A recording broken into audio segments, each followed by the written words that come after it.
ప్రార్థన. ప్రేమగల మా ప్రభువా, పరిశుద్ధ తండ్రి, గొప్ప దేవ, మహోన్నతుడా, మా రక్షక, మీకు వందనములు, స్తుతులు, స్తోత్రములు సమర్పిస్తూ ఉన్నాం. ఆన్లైన్లో మీ సన్నిధిలో ఏకీపిస్తున్నటువంటి బిడ్డలను బలపరచండి. విశేషమైనటువంటి మీ కృప మాకు తోడుగా ఉంచి మా ఆత్మలు ఉజ్జీవింపు చేసి బలపరిచి మీరు మాట్లాడి మహిమను పొందుమని, అతని ఆత్మతో మా హృదయములను మా మనస్సులను నింపుమని, మా పెదవులను నింపుమని, మా ఆత్మలను బలపరచుమని యేసయ్య నామములో అడుగుతున్నాం తండ్రి, ఆమేన్. ప్రియమైన వారులారా, ఈ ఉదయకాలం 91వ కీర్తన చదువుకున్న తరువాత మనం మన ధ్యానాంశంలోనికి వెళదాం. మహోన్నతుని చాటున నివసించువాడే సర్వశక్తుని నీడను విశ్రమించువాడు. ఆయనే నాకు ఆశ్రయము, నా కోట, నేను నమ్ముకొను నా దేవుడని నేను యెహోవాను గూర్చి చెప్పుచున్నాను. వేటకాని ఊరిలో నుండి ఆయన నిన్ను విడిపించును, నాశనకరమైన తెగులు రాకుండా నిన్ను రక్షించును. ఆయన తన రెక్కలతో నిన్ను కప్పును, ఆయన రెక్కల క్రింద నీకు ఆశ్రయము కలుగును. ఆయన సత్యము కేడెమును డాలునై ఉన్నది. రాత్రి వేళ కలుగు భయమునకైను, పగటి వేళ ఎగురు బాణమునకైను, చీకట్లో సంచరించు తెగులకైను, మధ్యాహ్నమందు పాడు చేయు రోగమునకైను నీవు భయపడకుందు. నీ ప్రక్కను 1000 మంది పడినను, నీ కుడి ప్రక్కన 10,000 మంది కూలినను అపాయము నీ ఎద్దుకు రాదు. నీవు కనులారా చూచుండగా భక్తిహీనులకు ప్రతిఫలం కలుగు. యెహోవా, నీవే నా ఆశ్రయమని నీవు మహోన్నతుడైన దేవుని నీకు నివాస స్థలముగా చేసుకుని ఉన్నావు. నీకు అపాయమేమీ రాదు, ఏ తెగులును నీ గుడారమును సమీపించదు. నీ మార్గములన్నిట్లో నిన్ను కాపాడటకు ఆయన నిన్ను గూర్చి తన దూతలకు ఆజ్ఞాపించింది. నీ పాదములకు రాయి తగులకుండా వారు నిన్ను తమ చేతుల మీద ఎత్తి పట్టుకొందురు. నీవు సింహములను నాగుపాములను త్రొక్కెదవు, కొదమ సింహములను భుజంగములను అణగద్రొక్కెదవు. అతడు నన్ను ప్రేమించుచున్నాడు గనుక నేను అతని తప్పించేదను. అతడు నా నామం ఎరిగినవాడు గనుక నేను అతని ఘనపరచెదను. అతడు నాకు మొర్రపెట్టగా నేను అతనికి ఉత్తరం ఇచ్చేదను. శ్రమలో నేను అతనికి తోడై ఉండేదను. అతని విడిపించి అతని గొప్ప చేసేదను. దీర్ఘాయువు చేత అతనిని తృప్తిపరిచేదను. నా రక్షణ అతనికి చూపించేదను. ఆమేన్. ప్రియమైన వారులారా, ఈ సమయంలో 123వ కీర్తన మొదటి 2 వచనాలు చదువుకుందాం. ఆకాశమందు ఆసీనుడైన వాడా, నీ తట్టు నా కన్నులెత్తుచున్నాను.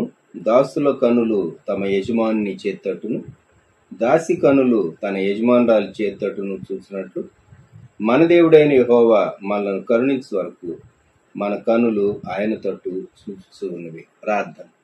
ప్రేమగల మా తండ్రి, పరిశుద్ధ ప్రభువా, మీకు వందనములు, స్తుతులు చెల్లిస్తున్నాం. ఈ సమయంలో తండ్రి ధ్యానంలో పాలు పొందేటటువంటి మీ బిడ్డలను దీవించి మీ వాక్య భాగములు మా అందరి కొరకు ఆశీర్వదించును, మమ్మల్ని బలపరచుమని యేసుక్రీస్తు ప్రభువా నామములో ప్రార్థిస్తున్నాం తండ్రి, ఆమేన్. ఇశ్రాయేలీయులు యాత్ర కీర్తనలు అనగా వారు యెరూషలేముకు యాత్ర చేసేటప్పుడు పాటలు పాడుకుంటూ మార్గాయాసం తెలియకుండా ఉండటానికి యాత్ర చేసేటటువంటి వారు. అటువంటి కీర్తనలే ఈ కీర్తనలు. ఈ 120, 21, 22, 23, 24, 25, 26 ఆ తర్వాత వచ్చిన కీర్తనలు యాత్ర కీర్తన. సో జీవిత ప్రయాణంలో వారు పాడుకునేటటువంటి పాట, దేవుని సన్నిధానానికి వారు వెళ్ళేటప్పుడు పాడుకునేటటువంటి పాట. కొన్ని మార్లు దేవుని సన్నిధానానికి వెళ్ళేటప్పుడు దేవుని గురించినటువంటి తలంపులు, ఆలోచనలతో మనసు నింపుకోవటం, సిద్ధపడి వెళ్ళటం ఎంత శ్రేష్టమైంది.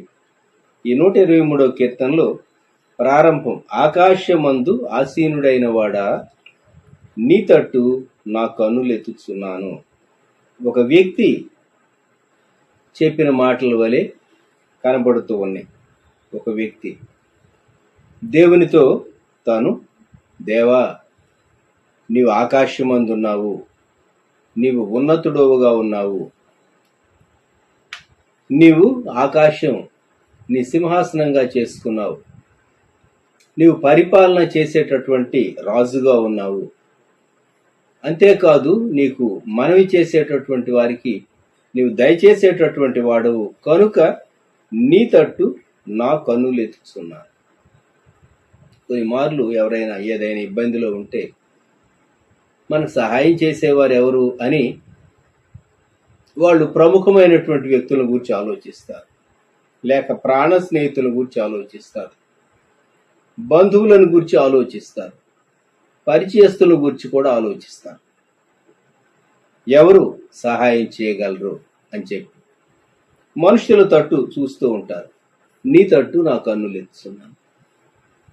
ఈ సమయంలో మనము దేవుని తట్టు చూద్దామా?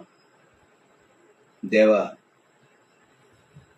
మేము చాలా మార్లు లోకం తట్టు చూచాం, వ్యక్తుల తట్టు చూచాం, మా సమస్యల పరిష్కారం కొరకు మనుషుల తట్టు చూచాం. అయితే నీవు సర్వోన్నతుడు. కొన్ని మార్లు హెల్ప్ ప్రతి హ్యూమన్ సోర్స్ నుండి ఫెయిల్ అయినప్పుడు మనం అల్టిమేట్గా ఆకాశం వైపు, దేవుని వైపు కన్నులు ఎత్తవలసిన వారమై ఉన్నారు. లార్డ్, యు అలోన్, నీవు మాత్రమే దీన్ని చేయగలవు, నీవు మాత్రమే సహాయం చేయగలవు, నీవు మాత్రమే సహాయం చేయగలవు. మన జీవితంలో దేవుని పైన మనం ఎంత ఆధారపడుతూ ఉన్నాము అనేది సూచిస్తూ ఉన్నది. ఆయన పైన ఆధారపడటం, ఆయన తట్టు కన్నులెత్తడం. ఒక పోలిక, ఉపమానం చెప్పబడింది. దాసుల కన్నులు తమ యజమానుని చేతి తట్టును, దాసి కన్నులు తన యజమానురాలి చేతి తట్టు. పూర్వకాలంలో పాత నిబంధనలో దాసురాండ్లు కొన్ని మార్లు కొనబడిన వారుగా ఉండేవారు, యజమానురాలి యొక్క ఆస్తిగా ఉండేవారు. కొన్ని మార్లు ఏమో సేవ చేసేవారుగా ఉండేవారు. రెండు విధాలుగా ఉండేటటువంటి వారు. వీరు మరి తమ యజమానురాలి తట్టు చూచేవారు. చూడటంలో కూడా చేతి తట్టు వారు సహాయం చేస్తారని ఆశగా కనిపెట్టుకునేటటువంటి వారు. అలాగూ మన దేవుడైన యెహోవా మనల్ని కరుణించు వరకు మన కనులు ఆయన తట్టు చూచు. కరుణించు వరకు అనే మాట ఉదయకాలం జ్ఞాపకం పెట్టుకుంది. ఎప్పటి వరకు, ఎంతకాలం వరకు? ఆయన కరుణించు వరకు, ఆయన కరుణించు వరకు. కొత్త వేరియంట్ వస్తూ ఉన్నది, వరల్డ్ హెల్త్ ఆర్గనైజేషన్ వారు చెప్తూ ఉన్నారు. కనుక మనం ప్రభు తట్టు చూడవలసిన వారంగా ఉంటూ ఉన్నాం. మన దేవుడైన యెహోవా మనలను కరుణించువారు. ఉదయకాలం మత్తయి సువార్త 15వ అధ్యాయం 21వ వచనం నుండి 28 వరకు నేను చదువుతాను, గమనించండి మీ బైబిల్స్లో. Matthew chapter 15 from verse 21. Yesu అక్కడ నుండి బయలుదేరి తూరు సీదోనుల ప్రాంతములకు వెళ్ళగా, ఇదిగో ఆ ప్రాంతముల నుండి కనాను స్త్రీ ఒకటి వచ్చి, ప్రభువా, దావీదు కుమారుడా, నన్ను కరుణింపుము, నా కుమార్తె దయ్యం పట్టి బహు బాధపడుతున్నదని కేకలు వేశాను. అందుకు ఆయన ఆమెతో ఒక్క మాట అయినను చెప్పలేదు. అప్పుడు ఆయన శిష్యులు వచ్చి, ఈమె మన వెంబడి వచ్చి కేకలు వేస్తున్నది గనుక ఈమెను పంపివేయమని ఆయనను వేడుకొనగా, ఆయన, ఇశ్రాయేలు ఇంటివారై నశించిన గొర్రెల యొద్దకే గాని మరి ఎవని యొద్దకును నేను పంపబడలేదని. అయినను ఆమె వచ్చి ఆయనకు మ్రొక్కి, ప్రభువా, నాకు సహాయము చేయమని అడిగాను. అందుకు ఆయన, పిల్లల రొట్టె తీసుకొని కుక్క పిల్లలకు వేయుట యుక్తము కాదని చెప్పగా, ఆమె, నిజమే ప్రభువా, కుక్క పిల్లలు కూడా తమ యజమానుల బల మీద నుండి పడు ముక్కలు తిన్ను గదా అని చెప్పాను.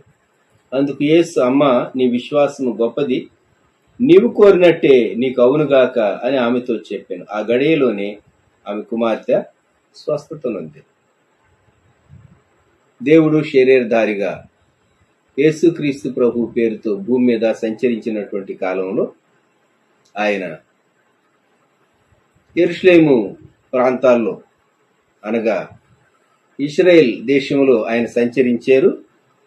ఆ ప్రక్కన ఉన్నటువంటి తూరు సీదోను ప్రాంతాలు కూడా ఆయన దర్శించాడు అని మనకు అర్థమవుతుంది. ఈ తూరు సీదోన్లు అన్యులు నివసించేటటువంటి ప్రాంతాలు. మత్తయి సువార్త 15వ అధ్యాయం 21వ వచనం. యేసు అక్కడి నుండి బయలుదేరి తూరు సీదోనుల ప్రాంతములకు వెళ్ళగా, ఆ తూరు సీదోను ప్రాంతాల్లో ఉండేటటువంటి వారు ఎవరు అంటే యూదులు కాదు, యూదేతరులు. కనానీయులు అని చెప్పాలి. అందుకే 22వ వచనంలో కనాను స్త్రీ ఒక ఆమె యేసుక్రీస్తు ప్రభు దగ్గరకు వచ్చింది. ఈ కనాను స్త్రీ ఏమని యేసుక్రీస్తు ప్రభు ఎదుట ఒక పిటిషన్ పెట్టిందో చూడండి. యూదురాలు కాదు, మీరు యేసు ప్రభు యూదుడు, నేను యూదురాల్ని, కనుక యేసు ప్రభు నాకు సహాయం చేయమని అడగటానికి. కానీ ఈమె ప్రభువా, దావీదు కుమారుడా, నన్ను కరుణింపుము అనేటటువంటి మనవితో నా కుమార్తె దయ్యం పట్టి బహు బాధపడుతున్నదని కేకలు వేశాను. అంటే ఆమె యేసుక్రీస్తు ప్రభు దగ్గరకు రావడానికి ఆమెకి యాక్సెసిబిలిటీ లేదు. యేసుక్రీస్తు ప్రభు చుట్టూ విస్తారమైనటువంటి ప్రజలు గుంపులు ఉండేవారు. ఆయన మాటలు వినటానికి, ఆయన వాళ్ళని స్వస్థత పొందటానికి, ఆయనను చూడటానికి ప్రజలు గుంపులుగా ఆయన ఎక్కడికి సంచరిస్తూ ఉన్నా వచ్చేటటువంటి వారు. అందువలన తన స్వరము ఆయనకు వినబడితే ఆయన కరుణిస్తాడని ప్రభువా, దావీదు కుమారుడా అన్నది. యేసుక్రీస్తు ప్రభు దావీదు కుమారుడు, ఆయన దావీదు వంశంలో నుండి వచ్చాడు అనేటటువంటి మాట తండ్రి అయినటువంటి దేవుడు దావీదు సింహాసనాన్ని యేసుక్రీస్తు ప్రభు వారికి ఇవ్వబోతున్నాడని పండితులు గ్రహించలేకపోయారు. ఒక స్త్రీ ప్రభువా, దావీదు కుమారుడా అని కేకలు వేస్తూ ఉన్నది. చూడండి ఎంత చక్కని అవగాహన ఈమెకు. దావీదు రాజు, పాత నిబంధన కాలంలో గొప్ప రాజు దావీదు. యూదులను ఒక జనాంగంగా రూపొందించట్లో, ఒక రాజ్యంగా నిర్మాణం చేయటంలో దేవుడు బహు అద్భుతమైన రీతిగా దావీదును వాడుకున్నాడు. కనుక అటువంటి దావీదు వంశములో నుండి వచ్చినటువంటి ఈ కుమారుడు, దావీదు కుమారుడు ప్రభు అయినటువంటి యేసుక్రీస్తు వారు. దావీదు అనేక మందికి సహాయం చేశాడు. దావీదు కుమారుడా, నన్ను కరుణించు అని మరి యేసుక్రీస్తు ప్రభు యొక్క పితరుని పేరెత్తి దావీదు కుమారుడా అని కేక వేస్తున్నాడు. యేసుక్రీస్తు ప్రభు వారు అబ్రహాము కుమారుడగు దావీదు కుమారుడైన యేసుక్రీస్తు ప్రభు వంశావళి అని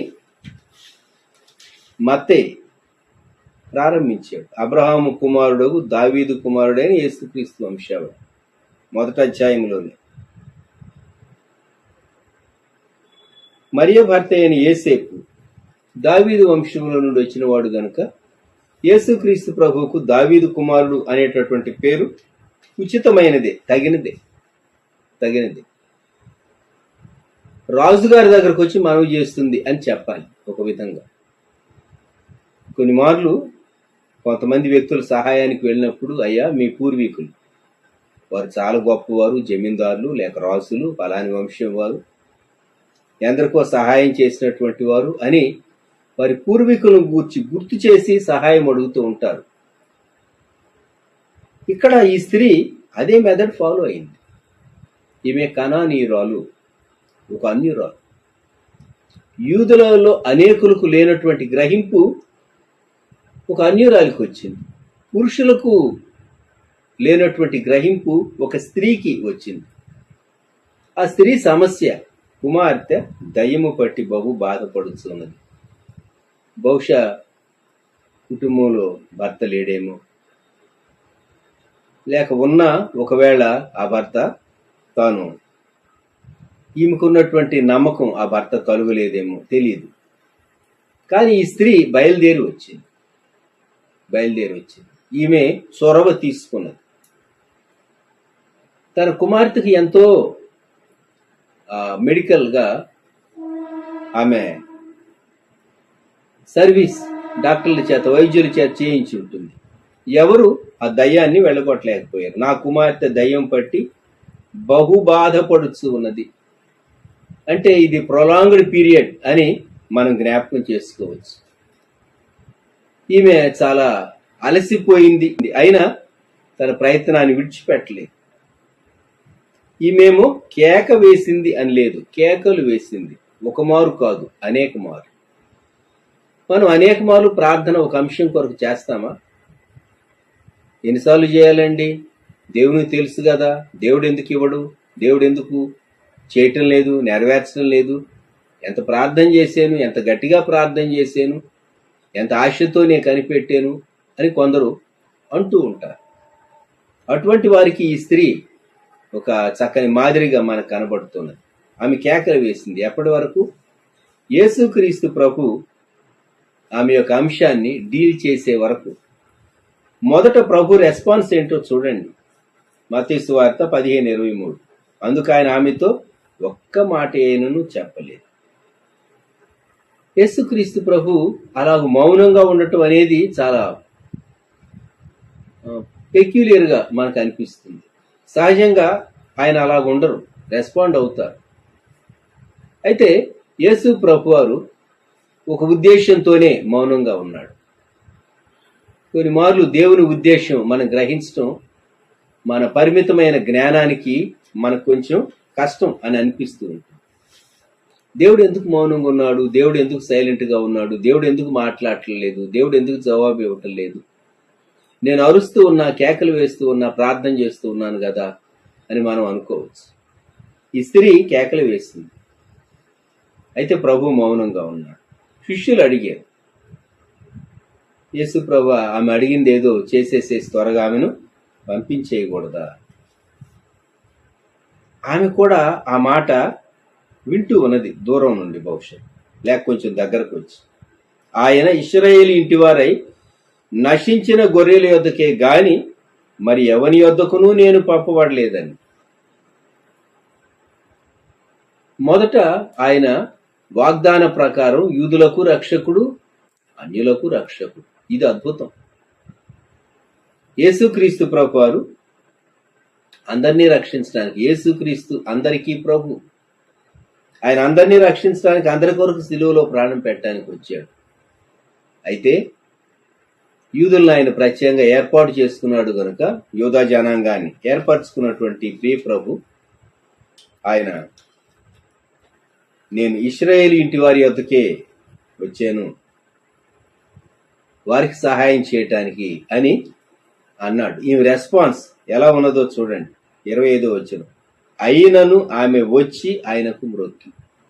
ఇంకొకరైతే ఆ జవాబు విని తటాలను వెనుదిరిగి వెళ్ళిపోవాలి. ఈయన వాళ్ళ కులస్తులకేనట, వాళ్ళ మతస్థులకేనట, యూదా మతస్థులకు, బయట వారికి ఎవరికి సహాయం చేయడట, ఇశ్రాయేలీలకేనట, తూరు సీదోన్ల ప్రాంతాల్లో వారికి ఆయన సహాయం చేయడట అని కొందరు వినేటట్టుగా గట్టిగా మాట్లాడి వెళ్ళిపోయి కూడా ఉండొచ్చు ఇంకొకరైతే. అయితే ఈ స్త్రీ విని వచ్చి ఆయనకు మ్రొక్కుతూ ఉన్నది. ఎక్కడి నుండి వచ్చింది విధేయత? తన్ను ఒక విధంగా యేసు ప్రభు వారు చిన్నబుచ్చే మాట అన్నారు. ఇంకొకరైతే, యేసు ప్రభు నేను స్త్రీని, ఒకదాన్నే వచ్చాను, నిస్సహాయురాలుగా వచ్చాను, శ్రమలో వచ్చాను, కేక వేసాను. పురుషులు కేక వేయటం వేరు, స్త్రీ కేక వేయటం వేరు. ఎక్కువ మంది పురుషులు ఉన్నటువంటి స్థలంలో ఒక స్త్రీ కేక వేయటం వినేవారికి కొంచెం వింతగానో ఎబ్బెట్టుగానో ఉండొచ్చు. అయినా ఈమె ధైర్యం చేసింది. ఆమె సమస్య అటువంటిది. అయితే యేసు ప్రభువారు ఎప్పుడైతే ఈ స్టేట్మెంట్ చెప్పాడో, నేను ఇశ్రాయేలీయుల కొరకని, ఆమె నెగటివ్గా రెస్పాండ్ అయి ఉండాలి. అయితే మాకేమీ లేదా, మాకేం సహాయం చేయరా, మేము నిరాశతో వెళ్ళిపోవలసిందేనా, అసలు ఈ ప్రాంతాలకు మీరు ఎందుకు వచ్చారు మాకు సహాయం చేయనప్పుడు అని ఆర్గ్యుమెంట్ పికప్ చేసుకోవచ్చు. లేక ఇతరుల ముందు విమర్శనాత్మకంగా మాట్లాడి వెళ్ళిపోవచ్చు. నేను ఎంతో గంపెడ ఆశతో వచ్చాను, నా ఆశ నిరాశ అయింది అనేసేసి వెళ్ళిపోవచ్చు. ఈ స్త్రీ యేసు ప్రభు వారికి మ్రొక్కింది, ప్రభువా నాకు సహాయం చేయి. ఎవరు చెప్పగలరు ఈ మాట? గమనించండి, కొన్ని మార్లు మనం ఎంత ప్రార్థన చేస్తూ ఉన్నా డోర్ ఓపెన్ కాదు, ఎంత ప్రార్థన చేస్తూ ఉన్నా మన సమస్య పరిష్కారం కాదు. ఎంత ప్రార్థన చేసి దేవుని సన్నిధిలో మనము ఆయన వైపు చూచినా ఆయన మొదట మౌనంగా ఉంటాడు. ఆ తర్వాత ఏమో ఇది మీ సమయం కాదు, ఇది మీ కొరకు కాదు అన్నట్టు దేవుడు జవాబిస్తే మనలో రావాల్సింది ఏంటి? ఒకటి, విధేయత రావాలి, ఆయనకు మ్రొక్కి. రెండు, మరలా మనం ప్రార్థించాలి. ప్రభువా నాకు సహాయం చేయమని స్త్రీ అడిగింది. ఇప్పుడు ప్రభు ఏమన్నాడు? అందుకు ఆయన పిల్లల రొట్టె తీసుకుని కుక్క పిల్లలకు వేయటం యుక్తం కాదు. ఈసారి ఇంకా యేసుక్రీస్తు ప్రభువారు ఆమెను మరి కుక్క పిల్లలతో పోల్చాడు. యూదులేమో పిల్లలు, మేమేమో కుక్క పిల్లలమా? మీ దృష్టికి మేము ఎలా కనబడుతున్నాం ప్రభువా అని ఈమె అనొచ్చు, లేక మనసులో అనుకోవచ్చు. కానీ ఆ భావాలు ఏవి ఈమె రానివ్వలేదు. దయ్యం కుమార్తెను పట్టింది కానీ తల్లిని పట్టలేదు. తల్లి మనసులో దేవునికి వ్యతిరేకమైనటువంటి భావాలు, ఆలోచనలు తీసుకొని రాలేకపోయింది. ఈ స్త్రీ ఏమంటుందో చూడండి. ఆమె నిజమే ప్రభువా, నిజమే, పిల్లల రొట్టె కుక్క పిల్లలకు వేయకూడదు, అది యుక్తం కాదు. కానీ కుక్క పిల్లలు కూడా తమ యజమానుల బల్ల మీద నుండి పడు ముక్కలు తినును గదా అని చెప్పారు. చక్కని జవాబు చెప్పిందండి ఈమె. ఎంత చక్కని జవాబు! మీరు భోజనం చేసినప్పుడు ముక్కలు క్రింద పడితే కూర్చున్నటువంటి ఆ ముక్కలు కుక్క పిల్లలకు వేస్తారు కదా, బయట ఉండే కుక్క పిల్లలకు. కుక్క పిల్లలు ప్రియంగా వాటిని తింటాయి. అలాగే ప్రభువా, మరి కుక్క పిల్లలు కూడా ముక్కలు, రొట్టె ముక్కలు తింటాయి కదా, మమ్మల్ని అలాగే అనుకో, నాకు సహాయం చేయి అని ఎప్పుడైతే అన్నదో 28వ వచనం, అందుకు యేసు, అమ్మ నీ విశ్వాసము గొప్పది. ఇంగ్లీష్లో ఉమన్ అని ఉంటుంది. ఓ స్త్రీ, నీ విశ్వాసము గొప్పది. ఆమె ఎటువంటి నమ్మకంతో ప్రభు దగ్గరకు వచ్చిందో అది ప్రభు రుజువుపరచాలనుకున్నాడు. ఒక విధంగా ప్రభు ఆమెను తగ్గించినట్టుగా కనబడుతూ ఉన్నది, కానీ ప్రభు ఆమె యొక్క విశ్వాసాన్ని బయటకు తెచ్చి ఆమెకు గౌరవాన్ని అధికం చేశాడు. నీ విశ్వాసం గొప్పది, నీవు కోరినట్టే నీకు అవునుగాకని ఆమెతో చెప్పాను. ఆ గడియలోనే ఆమె కుమార్తె స్వస్థనుంది. ఆ గడియలోనే ఎలాగ అర్థమైంది? యేసు ప్రభు ఈ మాట చెప్పిన తర్వాత ఆమె నమస్కారం చేసి ఉంటుంది, బయలుదేరి వెళ్ళి ఉంటుంది. ఆమె అక్కడ నుండి బయలుదేరి వెళ్ళటానికి సమయం ఎంత పట్టిందో, అరగంట పట్టిందా, గంట పట్టిందా, గంటన్నర పట్టిందా, 2 గంటలు పట్టిందా? సమీపం నుండి, ఆ ప్రాంతం నుండి వెళ్ళిన తర్వాత తన కుమార్తె దగ్గర ఎవరినో ఉంచి వచ్చి ఉంటుంది. తన కుమార్తె చాలా సోబర్గా, చాలా ఆరోగ్యకరంగా, ముఖంలో తేడా కనబడుతూ ఉంటుంది. తన కుమార్తె యవనస్తురాలు అయి ఉండాలి. బాగుపడ్డట్టుగా ముఖం చూడగానే అర్థమైపోయి ఉంటుంది. ఎవరి కేర్కైతే అప్పగించారో వారిని అడిగి ఉండాలి, ఏమని, ఎప్పుడు ఈమె బాగయింది, ఎప్పుడు ఈమెకు ఆరోగ్యం కలిగింది అని అన్నప్పుడు, ఏ గడియలోనైతే యేసుక్రీస్తు ప్రభువారు నీ కుమార్తె స్వస్థత పొందింది అని చెప్పాడో ఆ సమయంలోనే అని తనకు అర్థమైంది. నీవు కోరినట్టే నీకు అవునుగాక. ప్రభు చెప్పినటువంటి సమయం, కుమార్తె ఇక్కడ బాగుపడినటువంటి సమయం టాలీ చేసుకుంటే సరిపోయింది. ఈ ఉదయకాలం మనం జ్ఞాపకం చేసుకోగోరేటటువంటి మాట, మన ప్రభు మన సమస్య సరిచేయటానికి, మన కుటుంబీకుల యొక్క సమస్య సరిచేయటానికి ఆయన ఇష్టం కలిగి ఉన్నాడు. అయితే ఆయన ఒక చిన్న పరీక్ష పెడతాడు మనకు. ఈ స్త్రీకి పరీక్ష పెట్టినప్పుడు పరీక్షలో ఆమె పాస్ అయింది. ఆమెలో ఎటువంటి నమ్మకం, ఎటువంటి విశ్వాసం ఉన్నదో దేవుని పట్ల, వదలని సడలని విశ్వాసం. ఒకవేళ చిన్నబుచ్చినా కూడాను ఆమె ఫీల్ కాకుండా ఆమె అదే విశ్వాసాన్ని కనుపరిచింది తన మనవి నెరవేరే వరకు. అటువంటి విశ్వాసంతో ఈ ఉదయకాలం మనం ప్రభు వైపు చూద్దామా? దేవా, ఈ పరిస్థితులన్నిట్లో నుండి, ఈ సమస్యలన్నిట్లో నుండి, ఈ కష్టాలన్నిట్లో నుండి, ఈ ఇబ్బందులన్నిట్లో నుండి, ఇరుకుల్లో నుండి, వ్యాధుల్లో నుండి, బాధల్లో నుండి దేవా నీవు మాకు సహాయం చేయాలి. నీవు తప్ప మేము ఎవరి దగ్గరికి వెళ్ళగలం. ఆకాశమందు ఆసీనుడైన వాడా, నీ తట్టు నా కన్నులు ఎత్తు ఉన్నానని కీర్తనకారుడు 123లో చెప్పినటువంటి మాట మనం జ్ఞాపకం చేసుకుందాం. దయచేసి తలలు ఉంచుదాం, ప్రార్థన చేసుకుందాం.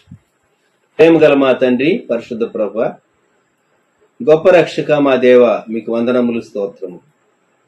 ఈ సమయంలో మేము అనేక మనవులు కలిగి ఉన్నాం, నెరవేర్చబడవలసినటువంటి అనేక అంశములు కలిగి ఉన్నాం. కానీ దాని కొరకైన చాలినంత విశ్వాసం మా అంతరంగంలో ఉన్నదో లేదో మేము చూసుకోవటానికి కృప దయచేయండి. మా అంశము నెరవేరే వరకు పట్టు విడువక ఆశతో మీ చేతి తట్టు, మీ నోటి మాట తట్టు, మీ వాక్యం తట్టు, మీ వాగ్దానం తట్టు దేవా, మీ కనికరం తట్టు, మీరు చేయి చాపునట్లుగా, మీరు మాట సెలవిచ్చినట్లుగా మీ తట్టు మేము చూడగలిగేటటువంటి కృప ఆ కనాను స్త్రీ ఎలాగైతే పొందగలిగిందో అలాగ తండ్రి మేము మీ నుండి పొందుటకు నీ కృప మాకు తోడుగా ఉంచండి. మా విశ్వాసాన్ని అధికం చేయండి, మా పట్టుదలను అధికం చేయండి, మా ప్రార్థనను అధికం చేయండి. మీ ఎదుట మమ్మల్ని మేము తగ్గించుకోవటానికి ఆమె ఎలాగైతే కేకలు వేసిందో అలాగ మా జీవితంలో మేము మానక మీ సన్నిధిలో ప్రార్థన చేయడానికి కృప దయచేయండి. ఉదయకాలం ఛానల్లో వీక్షించేటటువంటి మీ బిడ్డలను, వారి కుటుంబాలను దీవించి బలపరచండి. తోడయండి, మహిమను పొందండి. యేసుక్రీస్తు ప్రభు వారి శ్రేష్టమైన నామంలో ప్రార్థించి స్తుతించి అడుగుతూ ఉన్నాము తండ్రి, ఆమేన్. మన ప్రభు అయిన యేసుక్రీస్తు వారి కృప, తండ్రి అయిన దేవుని ప్రేమ, పరిశుద్ధాత్మని అన్యోన్య సహవాసం సదాకాలం సంగమునకు తోడై ఉండును గాక. ఆమేన్.